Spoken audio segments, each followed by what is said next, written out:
morning. Welcome to Bible study. Good to see you all here today. Another hot day in Johannesburg. Amen. Praise God. We're going to continue our series called Principles for a Healthy Marriage. We've done 3 of these. There's going to be 8 lessons in total. But the purpose of this series is to help your marriage, whether you are married now or you will one day be married, because your marriage is going to be your most important human relationship you'll ever have.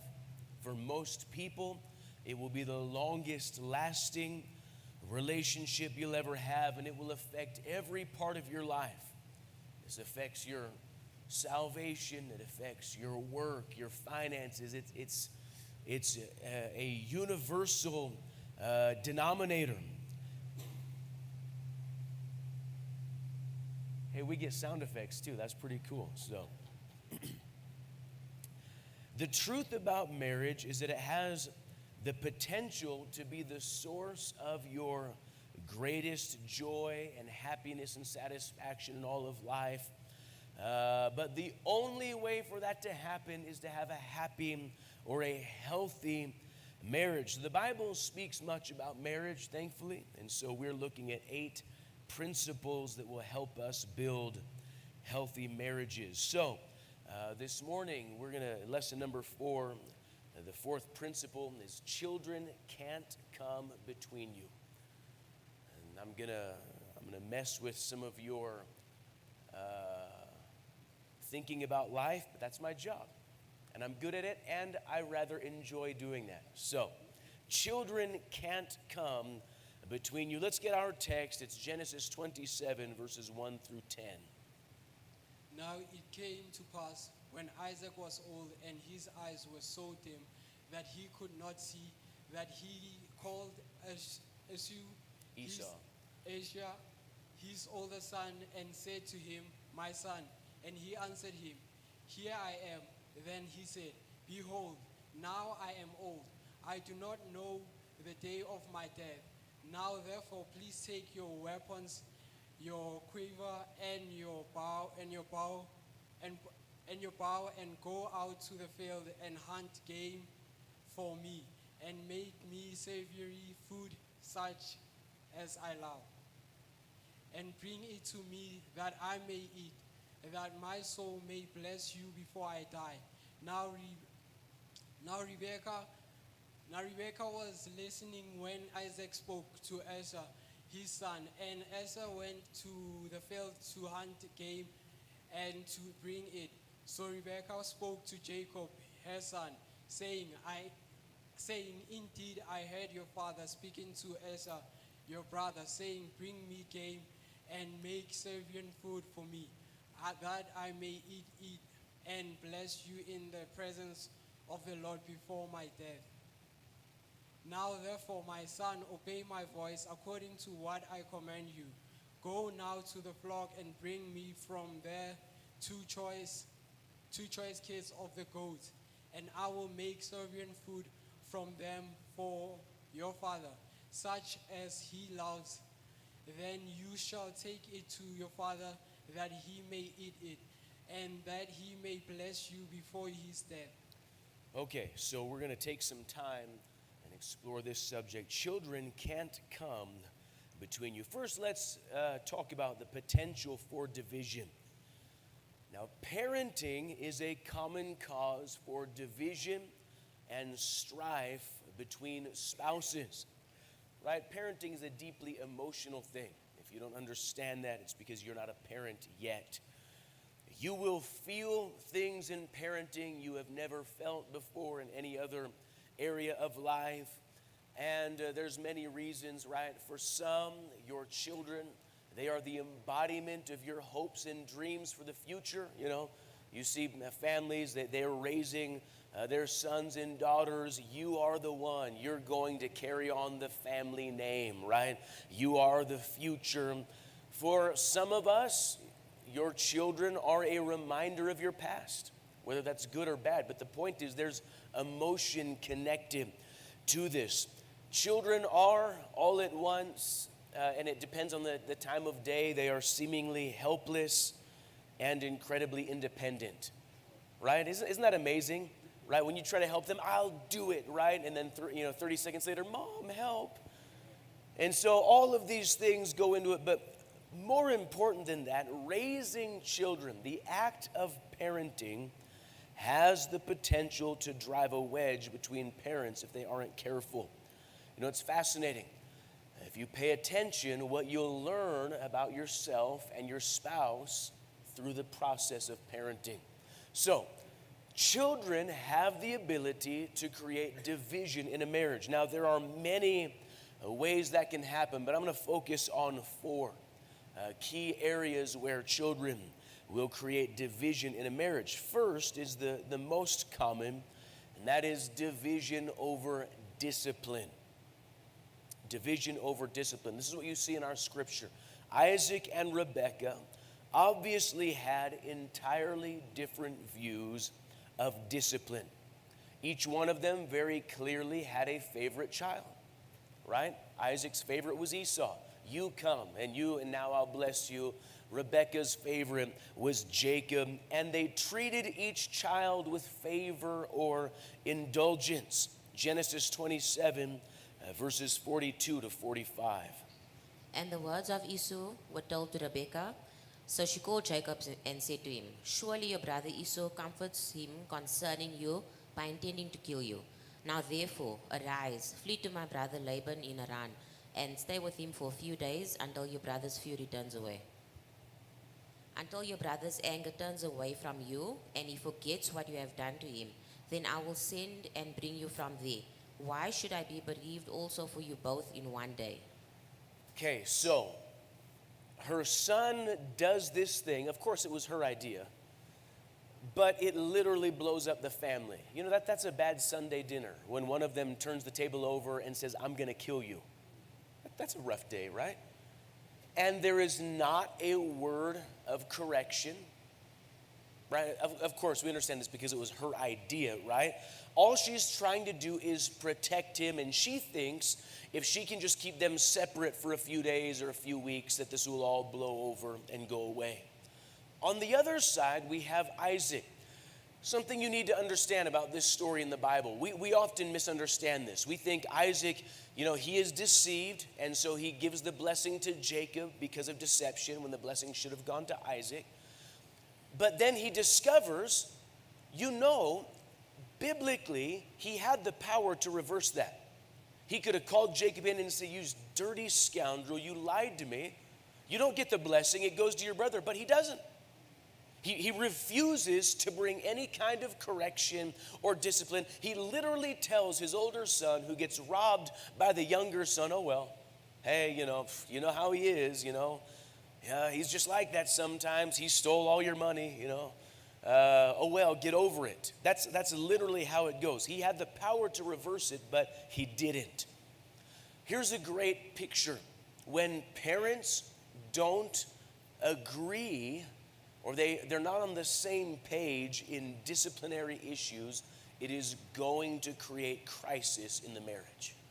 And now, obviously, for us, we're not dealing with issues like we see in our text, but we do see this in every single home. When there is disagreement about discipline, this creates conflict or division in the marriage, right?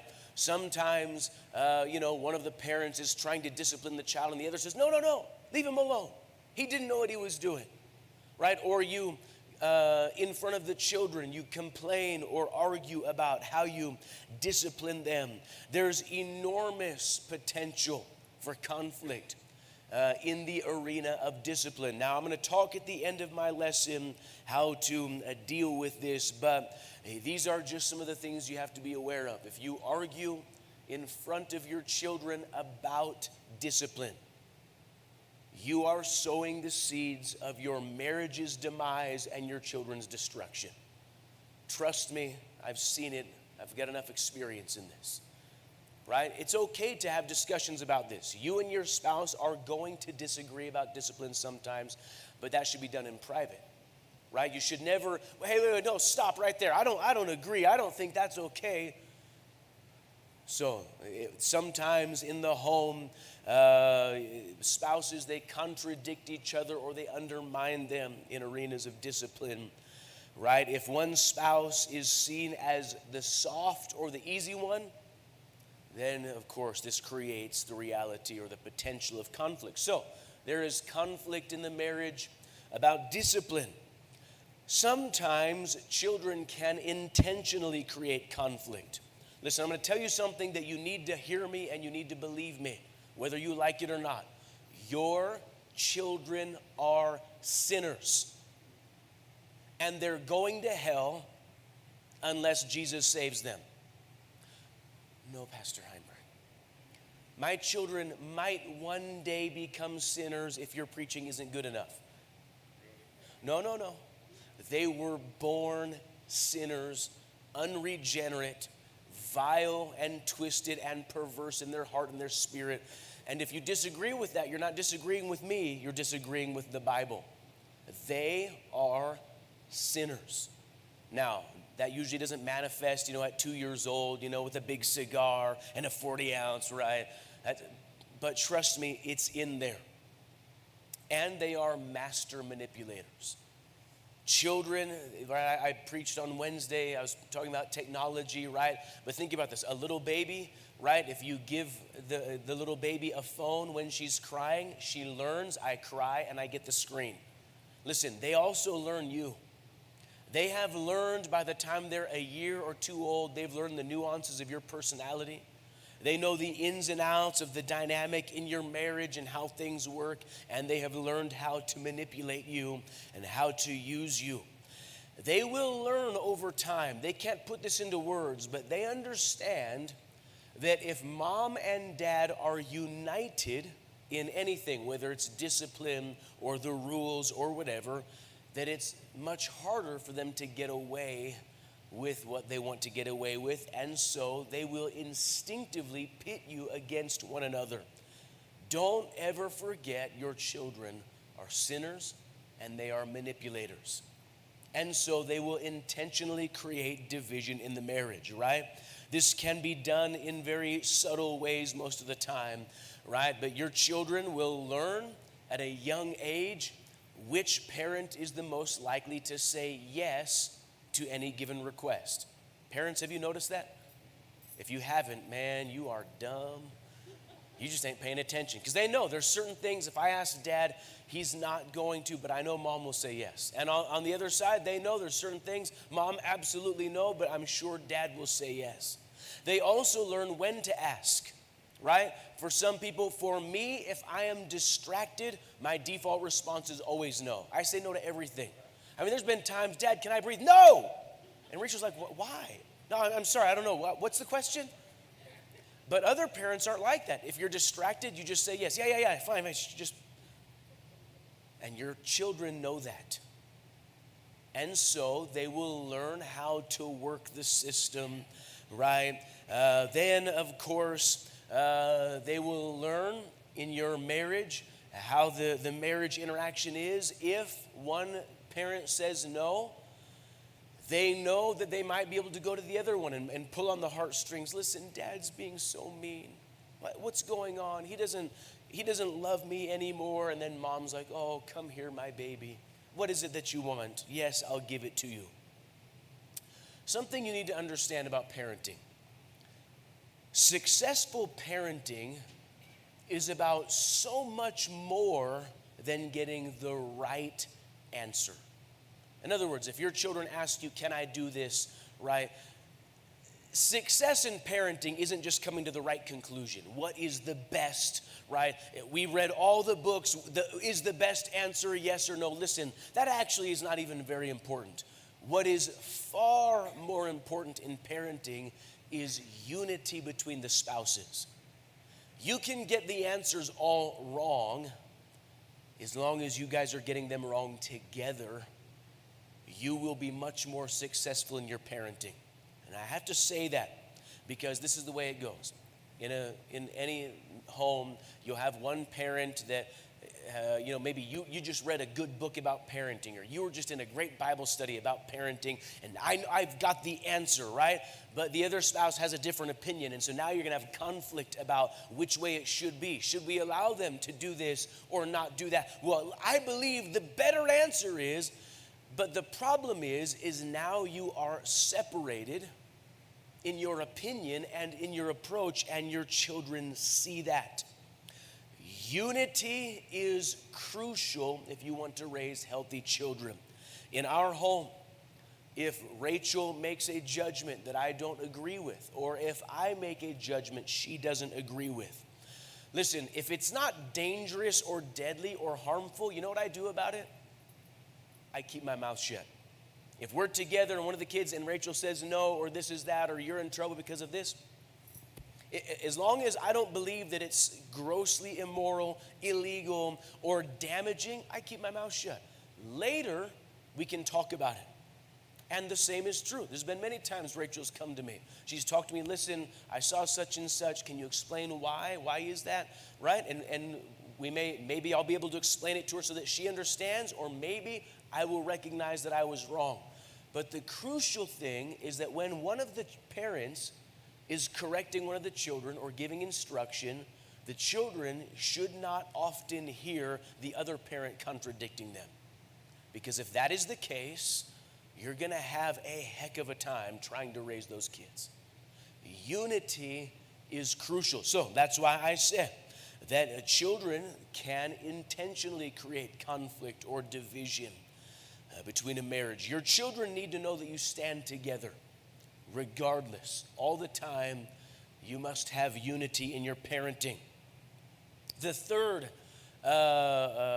place where we see potential for division created by children in the marriage is there is division by attention demands. Now listen, I don't believe that this is usually evil, but children can demand so much from the mother and the father, whether it's time or emotion or just investment, that it naturally causes parents to separate, right? It just creates a wedge of separation. You spend so much time raising your kids, you forget that you're supposed to be friends and lovers. You're just a mom and a dad.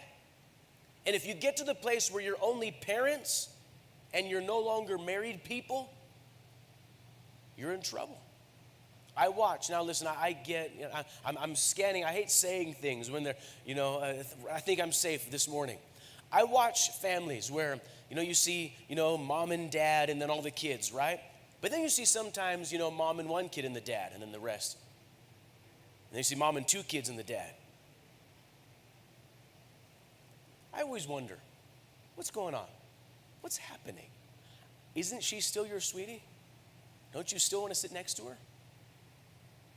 I mean, I get sometimes, if you've got a really strong kid, maybe you need to get him in between you to double team him, right?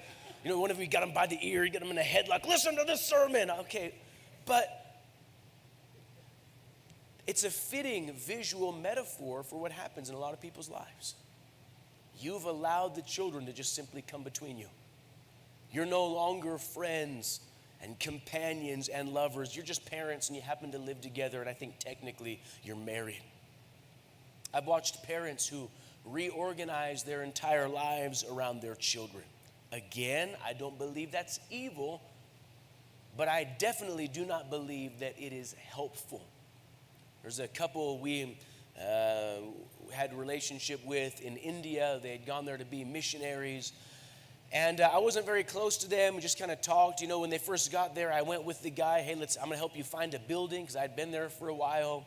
And everywhere we went looking for a building, he's like, I don't know. I got to talk to, and it was his daughter. I got to ask, I got to check.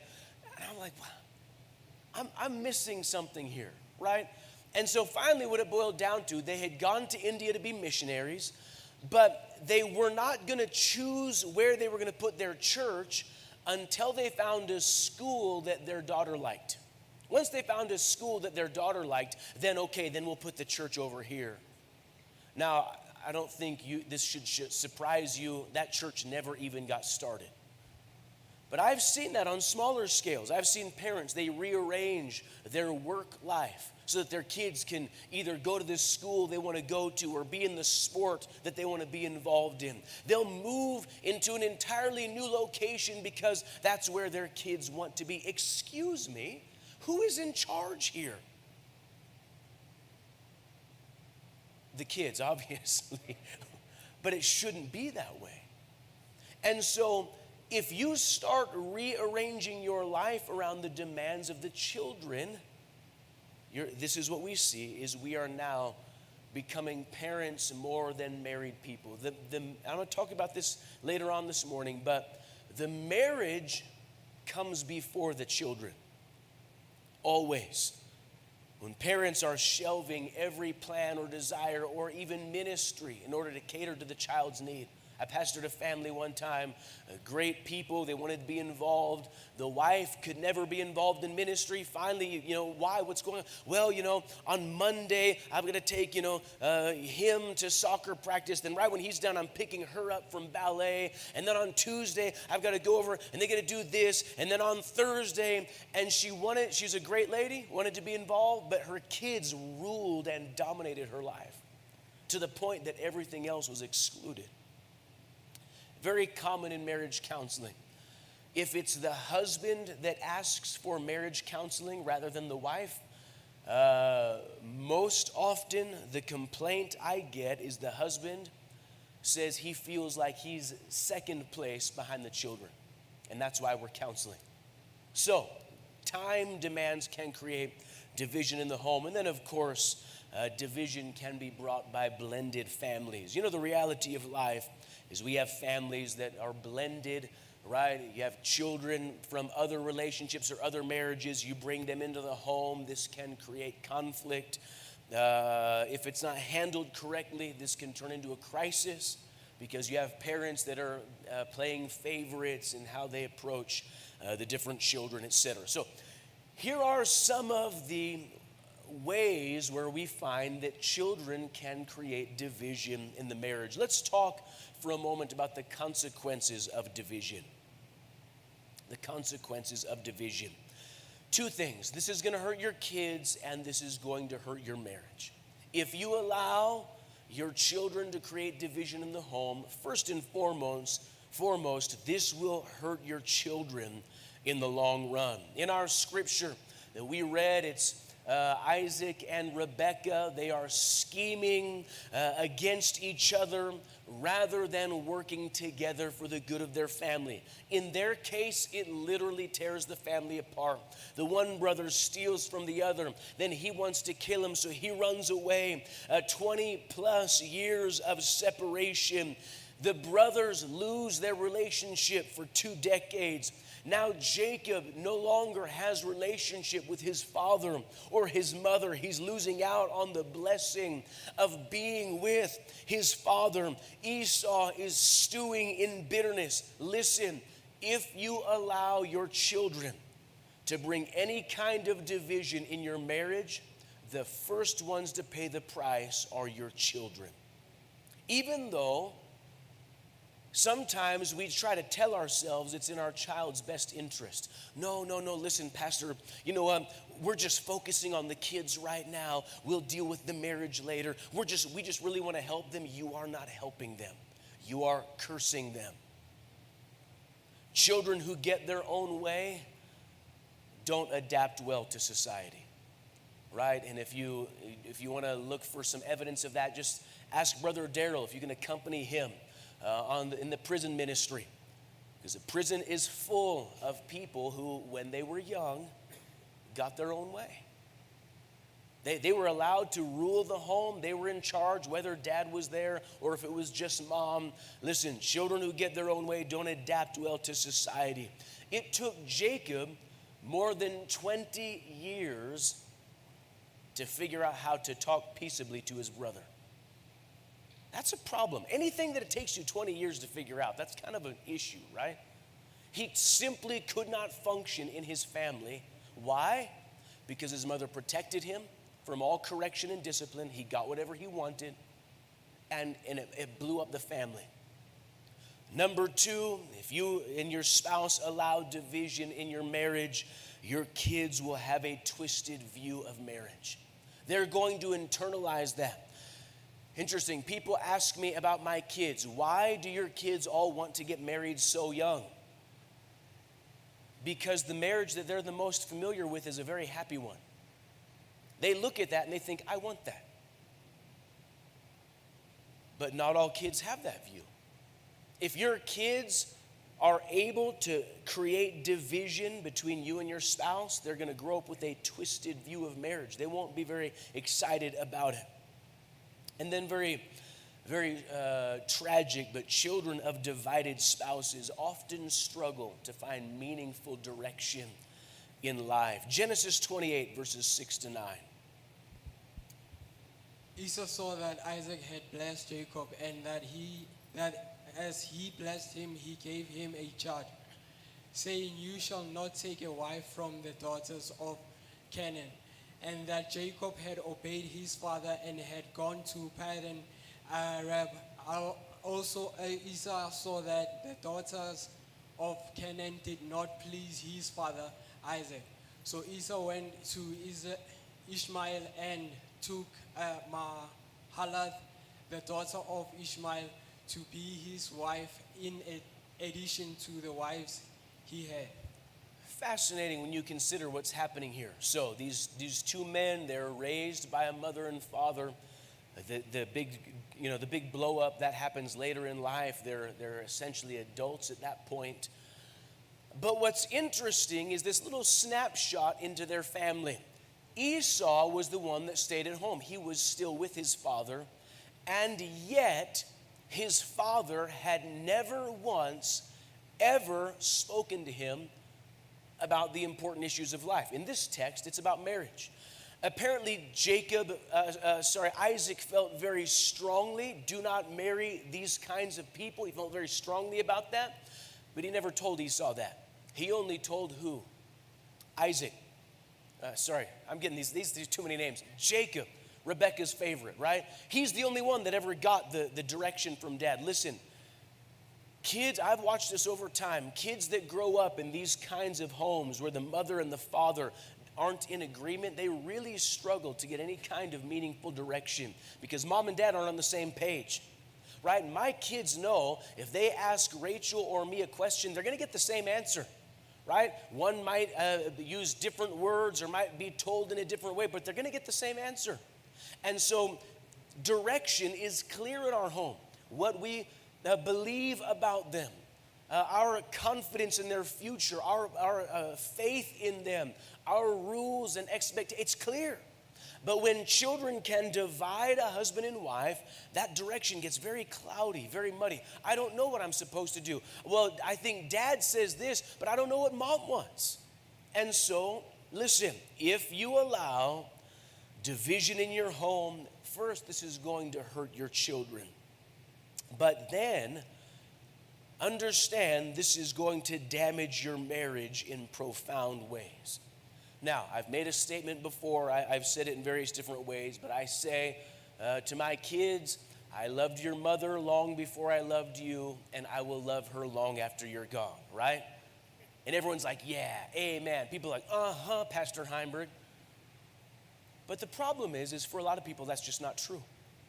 You would like it to be true, but it's not. There's a lot of marriages that cannot honestly claim that. Because now, if we were to do an honest examination, you are legally married, but what you really are is you're just co-parents. You live together, you parent these kids together, you hopefully sleep in the same bed. But you've devolved to the point where you're really just parents, and you're no longer married people. For a lot of people, the empty nest, or when the kids move out, it's a crisis that they simply cannot survive. When the children are gone, they suddenly have no reason to be together. When you got married, there was a lot of reasons to be together, right? Right? Maybe her dad was chasing you with a shotgun, whatever. There's a lot of reasons to be together. But now, you're just parents. And when the kids move out and there's no one to parent, then what? And it's a crisis that a lot of people don't survive. You've changed from friends and from spouses and lovers to parents, and not much more than simply parents. And along the way, the marriage died. Listen, if you're just parents, what happens when there's nobody left to parent? What is your marriage going to look like? It's a question worth answering. So here's the marriage principle, and we'll reinforce this in just a few minutes, but every decision you make, whether it's parenting or financial or whatever, every decision must consider the long term. And can I let you in on a secret? The long-term future of my marriage doesn't include my children. They will have their own future, but that's not my future. The future of my marriage is me and Rachel, and only us. And so I have to make decisions for the sanctity and the safety of my marriage, because if I don't, it's going to cause a crisis. I want to have a happy marriage until Jesus returns. Can you say amen? So here's what I'm talking about if you're joining us late. A very simple marriage principle. Your children can't come between you. So let's talk finally about building a marriage that survives parenting, and hopefully we'll have some time for questions at the end. Building a marriage that survives parenting. The first thing you have to do is you have to fight against division. Now, obviously, we could talk about a lot of things about division, of course, relationship skills, etc. But in the context of parenting, the most important place you're going to have to fight against this is in the arena of discipline. The discipline of your children. You've got to fight against division. You must find a common ground. Now, like I said before, it doesn't have to be perfect. You might have in your mind what you believe is the absolute perfect way to raise and discipline children. That's fine, wonderful, great. But maybe your spouse has a different idea. You don't have to get it right. You have to get it the same. That is the most important thing. Now, of course, there are biblical principles. If you want to go back on YouTube, I did a whole series on parenting. We talked about discipline for maybe a couple of weeks, if I remember correctly. But you have to find common ground. In other words, you and your spouse need to discuss discipline. Discuss what the rules are. Find some common ground. Discuss the punishment. My pastor taught me a long time ago that in life, wisdom, the greatest wisdom, is decisions made in advance. Because it's hard to make decisions in a crisis, isn't it? Has anyone ever had something scary happen and you just freeze, right? Someone just, oh! And you just freeze, or you scream like a girl? No, you don't have to admit that, but we know it's true, right? One of my older boys, one time, I forget what the context was, but for a period of time, if you would scare him, he would start running full speed in place. He wasn't going anywhere. It's like the cartoons. He's running, not going anywhere. See, we're not good at making decisions in a moment of crisis. That's not wise. That's why you make decisions in advance. When our children were growing up, we talked about dating. Rachel and I, we talked about what are the rules going to be? What are we going to expect of them? We didn't wait until the first time someone said, hey, I like someone. So wisdom is decisions made in advance. Parents, or maybe one day you will be parents, you need to talk about discipline before you need to discipline. Right? If they break the rule, and I told them, what is the punishment? You need to discuss these things. And so, this is how you fight against division. Let me give you some advice. You need to make some rules about how your children handle discipline. You need to, we have a very simple rule in our house. It's been as long as we've been parents, almost 22 years now. And that is that if you ask one parent a question and they answer you and you don't like the answer, if you ask the second parent, you immediately get a spanking just for asking. Just for asking. Now, if one of my children asks Rachel something and she gives an answer that I don't necessarily agree with, and they come and ask me, and all the children will tell you, I've asked, did you already ask your mom? Well, yeah, go to your room. It doesn't matter if I agree with it. The principle is, once one parent has said something, that's the law. You don't get to ask. And that is how you fight against division. Because if your children know that they can appeal to the other parent, then they will forever.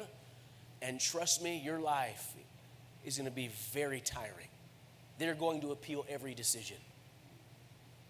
No, that was just free. I don't even think that's in my notes. I just threw that out there for free. So you have to fight against division in discipline. You fight against this, of course, in intentional conflict, right? You do not allow these things to happen. And then you need to fight in the supernatural. Understand, the enemy hates godly families. He despises it. Because a godly family with a husband and a wife and children being raised in church, that is the building block of a sane society. And the devil despises that. He will do anything he can to break your family down. You need to fight back. Ephesians 6, verse 12. For we do not wrestle against flesh and blood, but against principalities, against powers, against rulers of the darkness of this age, against spiritual hosts of wickedness in the heavenly places. So you need to identify the spirit of conflict in your home. Fight against it, pray against it, point it out. There's times when you have to say, wait a minute, this isn't normal. There's been times in our home when, the tensions are high or it's chaos, when someone has said, wait a minute, hold on. This isn't normal. This isn't okay. We don't normally argue like this. It's normally not a shouting match all the time. This is wrong. We're going to pray against this. So you fight against division. Number 2, if you want to build a marriage that survives parenting, you need to remember your priorities. Your priorities. Your number 1 priority in life is your relationship with God. Long before anything else. Long before your spouse, long before your children, your extended family. Your children need you to be right with God more than anything else. You know what? They need you to be right with God more than they need you to spend time with them. Now, I want to make sure you heard what I said, because I did not say that you don't need to spend time with them. That's false. You need to spend time with your kids, and they need that. But they need you to be right with God more than they need time with you. What good is spending time with them if you are corrupt, if you're rotten on the inside?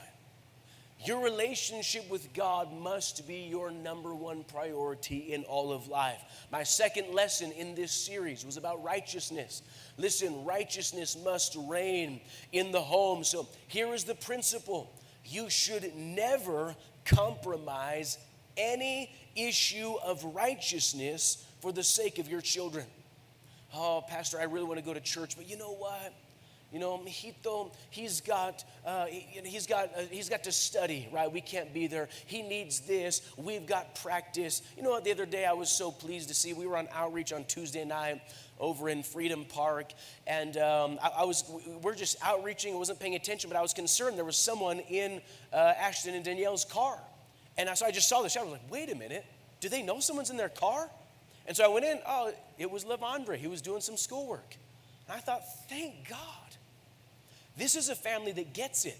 They weren't like, oh, we can't go to outreach. He's got schoolwork to do. No, we're going to outreach and you're doing your schoolwork, Home Slice. That is some grade A parenting right there. Uh-oh.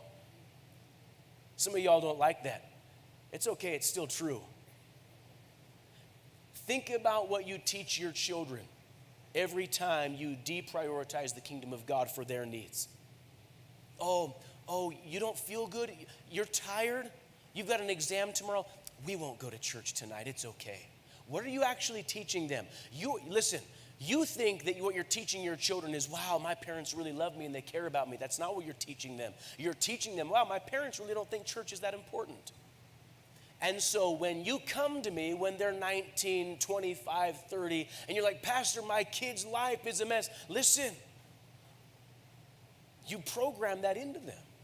So, number one, you prioritize your relationship with God. Matthew 6:33. But seek first the kingdom of God and his righteousness, and all these things shall be added to you. You get the kingdom first, and all these things will be added unto you. I can tell you from experience, you put God first, your kids will turn out okay. I've drug my children all over the world to every outreach, every conference, every revival, every concert, every event, and they've done just fine.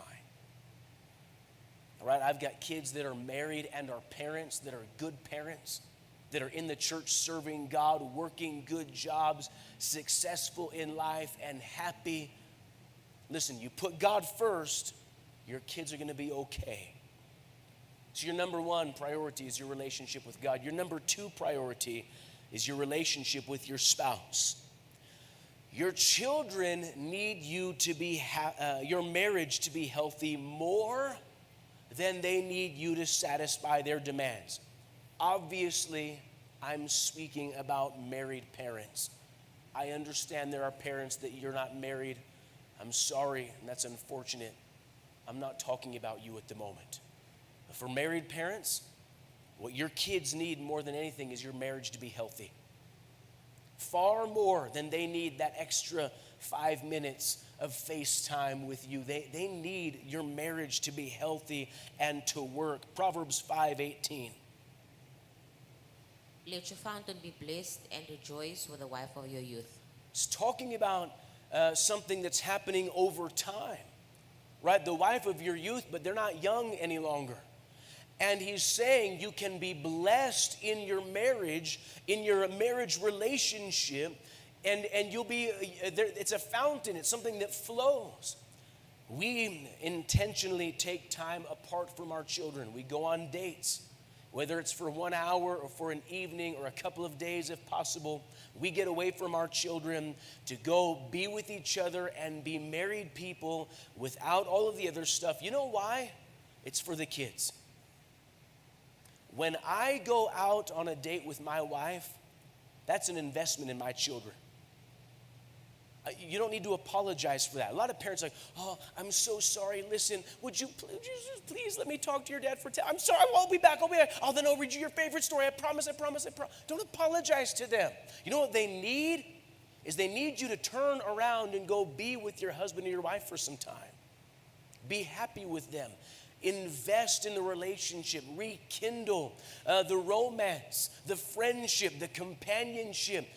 I consider it a favor that I do to my children when I invest in my wife. I'm not robbing them by investing in my marriage. So this is my second priority, is my marriage, and it ought to be with you. The more you love your spouse, the more you can bring into the home. The more you love your spouse, the more peace you have in your home. The more joy, the more your children can be comfortable. And listen, children in a home with loving parents, they have much less anxiety in life because they're not worried about it. They're not every day thinking, I wonder, is mom leaving? Is dad leaving? There's a peace there. So this is your second priority. And then, of course, your third priority is your relationship with your children. You have to invest in this, right? Remember, your children are people. They're not products, right? You know, we have a lot of children, right? I feel like I should stamp them. Heimberg, number 5, right? They're not products. They are people. You need to invest in your relationship with them. But remember that your relationship with your children flows out of the other two. You can love and you can support and you can nurture your children only to the extent that you have a healthy relationship with God and with your spouse. Take time to invest in them. But the third key for building a marriage that survives parenting is remember your future. You know, my children are going to live with me for a long time, but not forever, right? The time is going to come when they'll move on. My vows were made to Rachel. I have not made any vows to any of my children, right? before God and earth, I make a promise to you that I've never done that. My vow was to my wife. When each of my kids gets old and moves out and says goodbye, that's difficult, right? We just had to say goodbye to Kate. I tell you, that was a rough night. It wasn't exciting. It wasn't enjoyable. But you know what? I will get over it. It still is a bit emotional for me, but I'm going to get over it, right? I got over it when the boys moved out, right? We'll text, we'll call, we'll FaceTime. But you know what I won't get over? Is if my marriage devolves to the point where there's nothing left between us, where we're just parents in a home. My future is with my wife. Listen to me, married people. Your future is with your spouse, not your kids. Your kids, if you raise them right, they'll go on to a wonderful, beautiful future in God, but they are not your future. Your future is with your spouse. Don't let kids come between you and your spouse. All right, we're going to stop there. We've got just a couple of minutes for questions. If you've got a question on the subject, you raise your hand. Or maybe I should pull an altar call. It's kind of what I'm feeling like at the moment. You got a question?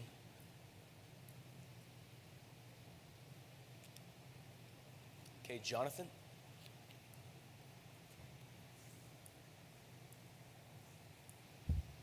Pastor, with that hierarchy you mentioned about your relationship with God and your spouse, then your children, if society has programmed us to believe that our identity is interwoven into our role as parents and that supersedes everything because of care and love, how do you help a couple who their hierarchy of priority is now turned upside down where the kids are number one? You have to remind yourself of these things, right? The reason I'm teaching this is because what you're saying is so. The world has told us differently, right? The world has told us you need to put your kids before everything, right? And then the world is perplexed why everyone's getting divorced, right? So that is the issue. What you're asking, that's the key issue, and it's rehearsal and reminding, because it's very easy. It's instinctive even that we would put our kids first, right? We begin to think, oh, what about this and what about that? And you get all these concerns, as your kids get older, the concerns just get bigger and larger. And so you have to remind yourself, wait a minute, hold on. We can sort this out tomorrow, but tonight, I'm just going to be a husband, right? I'm going to deal with this issue later. And so it's a constant reminder. Very good. What else? Okay, Cherie? Pastor, how do you advise a couple who, like in South Africa, we have a cultural belief where we send our kids over to the grandmother in KZN. It is said that the grandmothers raise the kids until they are a certain age, maybe teenagers. Right. This is for the husband and wife to focus on their marriage and building their lives. What do you say to a couple that comes It's not into the biblical. church like that? It's not biblical, and it's selfish and foolish, in my opinion. Is that concise enough? You are still the parent, right? Nobody else is. YouTube isn't the parent, and neither is Granny. Because at the end of the day, the parents are the ones that God will hold accountable for how they were raised. So, okay, Danielle. So, Pastor, what then if you have somebody in your life and they are parents, right? But you're trying to help them along, but like you're saying, they are the parent. How can you help but not overstep? You're saying trying to help other parents? Yeah. Giving advice unsolicited is like grabbing a dog by the ears, right? You're going to get bit. I don't give advice unsolicited, only if people ask. So that's not like a doctrine, that's just kind of my approach to life. So, okay? Shannon, this is the row, right? This is the row for questions. Natasha, you better think of one quick. So, Pastor, I actually had my aunt ask me a question the other day regarding a son. I mean, these are people that has been together longer than us. Okay. Their kids are older than our kids. And the only thing I could tell really was, because her son did like something out of character. And I told her, but this is the reason, I would advise you guys to surrender to Jesus and come to church, not just for yourself, but for your family. Right. I mean, and I'm just you teaching this lesson, it is so incredible because what would happen with my auntie and her husband is they do things separately. And now she's asking me, I told her there's no way you can ask me to come and discipline your child. I'm still learning myself. I'm supposed to learn from you. You know what? I told her, you deal with your son, you and your husband together, and then maybe afterward come and speak to me and let's see what you've done. And then I'll just speak to him further from there. But I'm so encouraged by your lesson. It makes a person see how we lack in the foundation of what marriage is supposed to be, what a family structure is supposed to be, what parenting is supposed to be. And what advice would you give for us to really reinforce the foundation of serving God, the kingdom, marriage, and our children, and just getting more of that in us, if I may put it that way? Well, it's this lesson, right? And all the others. I don't know about anything else I can add to it, but if you keep God first in your home. So, all right, that's all the time we got. We're going to break. Our service begins